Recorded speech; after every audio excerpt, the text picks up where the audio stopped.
Bonjour tout le monde, ici Joël Boivin sur le terrain. Vous savez que je suis un géographe à temps partiel et aujourd'hui je suis sur un territoire agricole. Je suis sur un territoire où il y a de la nourriture qui pousse, des céréales. Des céréales après ça qui vont être transformées en pain par exemple. Et du pain que je vais manger. Donc j'ai le privilège de pouvoir voir la terre agricole qui sert à me nourrir. Et je viens vous parler aujourd'hui de l'agriculture du Québec. Je me situe où présentement? Je suis au Québec, à Warwick, chez moi. Et comme on voit en arrière ici, on voit ce qui était jadis une mer, la mer de Champlain.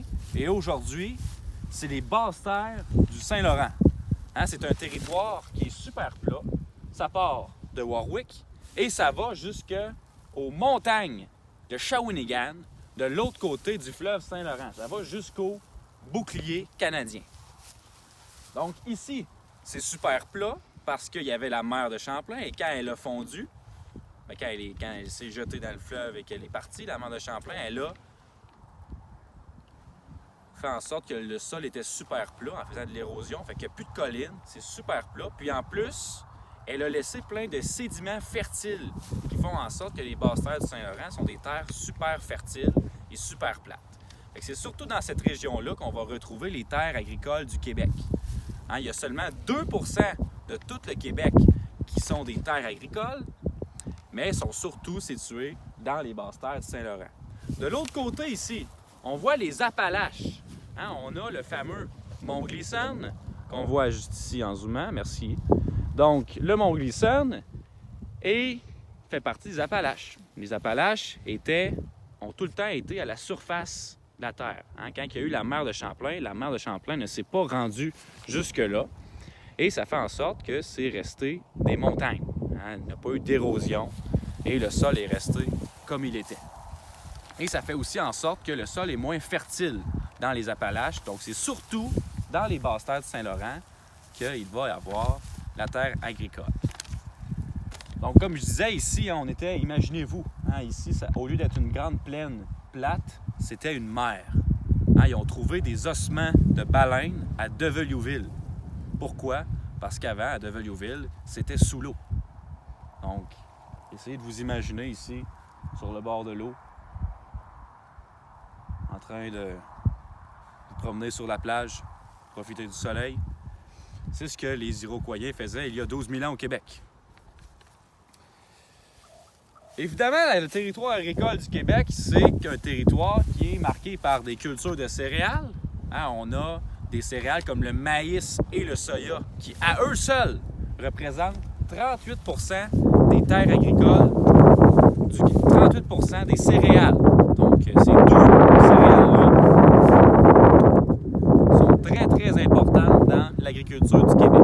On a aussi de l'agriculture d'élevage, avec la production laitière. Il y a 44% de l'élevage au Québec que c'est des productions laitières, avec des vaches. On fait du fromage, on fait du lait. Donc, le Québec est spécialisé là-dedans. Il y a 50% du fromage du Canada qui vient du Québec. Donc, le Québec est une des places dans le monde où on est les plus spécialisés en fromage. On a aussi du porc. 24% de la production d'élevage au Québec, c'est du porc, du cochon. Et à lui seul, le Québec représente 8% de la production de cochons dans le monde. On a aussi du poulet. Il y a 18% de l'élevage au Québec que c'est du poulet. On fait des œufs, de la viande de poulet, le Saint-Hubert.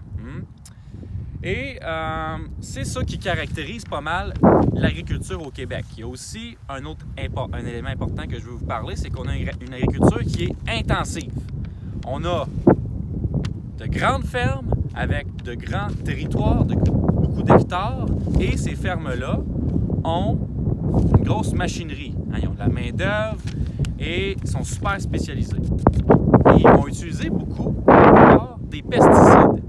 Les pesticides, c'est pas une mauvaise chose. C'est juste que quand on les utilise trop, quand on n'utilise pas beaucoup de pesticides, juste assez, on peut tuer les mauvaises herbes puis avoir des cultures en meilleure santé. Mais quand on les utilise pollinisation, on l'utilise trop. Ça fait en sorte que c'est pas bon pour l'environnement. Ça va polluer les cours d'eau, ça va tuer les insectes pollinisateurs comme les abeilles et ça n'a pas des bons impacts sur l'environnement. Et également, le Québec a une agriculture de marché. Donc, il y a beaucoup de notre production agricole, évidemment, qui est orientée vers le marché, puis des fois un marché qui est international. Hein, le Québec va exporter beaucoup. Puis dans ces exportations, il y a 71% de toutes les exportations agricoles du Québec qui s'en vont aux États-Unis.